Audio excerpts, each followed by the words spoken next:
Little excited, maybe a little bit geeking out that I get to talk to this guy right here, Phil McGowan, because you were involved in one of my favorite shows, Star Trek Picard. Awesome, thank you. I mean, listen, Star Trek, The Next Generation I grew up with. It was literally one of my favorite shows. I watched it every Saturday in syndication, and you being a part of this with this continuation is just an absolute thrill for me to talk to you right now. So yeah, I'm a little nerdy out right now. I love it. I'm all for it. What was it like being involved in this show? For these, were you involved for the whole 3 seasons of it, or was it just Just season 3. So I was brought on by Stephen Barton, who is one of the composers on the show, and then eventually brought in Freddie Weidman as well at the end to write the score.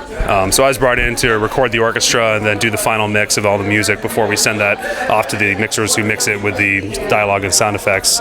So the brief from them, they were like, we're doing season 3 of Star Trek. They want the sound to be like Jerry Goldsmith, James Horner, and Dennis McCarthy from the 90s, which is stuff that I grew up with. What you grew up with. Yeah. That's what got me into this industry, was that kind of music and the big epic film music from the 90s, and that's the sound they wanted, which is often not something that's called for in TV shows these days. I was going to say, it's never really fits television. I know there are certain television shows, more so now on the streaming aspect of platforms, where they have the music where it's more film-esque than that of what you would hear on a regular television show now, which I think is very unique for this time. Absolutely, yeah. And we get to use a lot more reverb like they did back then, but then at the same time, there's a lot of elements in the score that are much more modern. There are things that we would have done in a lot of TV shows today. There's one of the synthesizers they're using and the percussion sample libraries. There's a lot of really punchy cues in there that still have that grand orchestra behind it.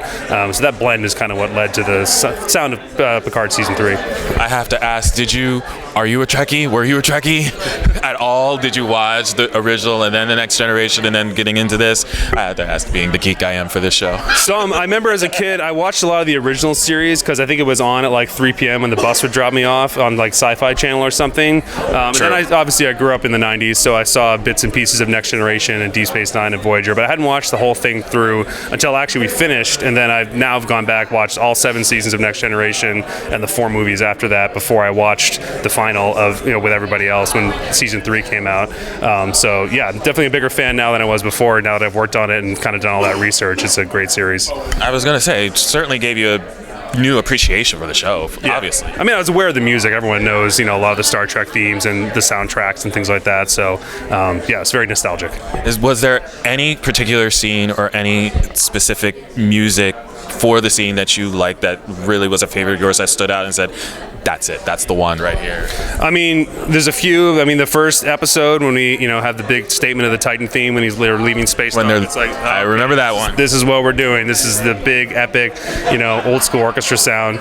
And then, like the clip I showed, the panel was from 304, the Space Baby scene. That's the first time we hear Steven's new family theme in its entirety, kind of with full gusto from the orchestra. And then I think it's 306 or 7 when they go back to the museum, and then you hear like 8 themes in 3 minutes. We call it Legacies on the soundtrack, and that was just like, oh wow, we actually fit that many themes one after the other seamlessly into like one cue. That definitely, I remember Steven saying at the recording session, like, this cue will break the internet when it comes out. Absolutely. Is this your first Comic-Con experience doing this for this Supersonic Music panel, or you've been a part of this before? In person, this is my first time. I did this panel online in like 21, I think, because it was just Zoom during COVID. So yeah, this is my first time on stage, so it's a little nerve-wracking at first, but then you settle in. I was gonna say, like, what was it like when you were like up on that stage and seeing all these fans for this, just to see your work? Yeah, it's definitely a little nervous, trying not to ramble too much or make coherent statements, but I think it all went well in the end. No, we're in the right group for that. Yeah, exactly right. I could talk for days about music production and things like that. How did you get started in music production? Like, how was it that you fell in love with this field? I mean, I grew up playing music as a kid. Both my parents played piano and keyboards, and then my sister started taking piano lessons, so I wanted to, but then I kind of took off more with it. Started playing saxophone in middle school so I could be in the band. At the same time, I was kind of getting into computers and computer games, and then I realized that there's a lot of music technology that was being developed in the 90s and early 2000s. So like in high school, I started to dabble with like recording software and things like that. And at the same time, always a huge fan of film, TV, video games. So for a bit, I wanted to be a composer, a bit I wanted to be a sound designer, and then I also had all this engineering stuff, and then went to college for music production and realized that, like, I could do music production for film music. That's like my dream job. So that's why I came out to LA to to do, and that's kind of just where I've stayed the whole time. And look where you are now. Yeah, You made it to the stage. It's fun. Yeah, It's been great. Thank you so much. Yes, thank and you. thank you for letting me geek out a little bit. I'm always down to geek out. Hey,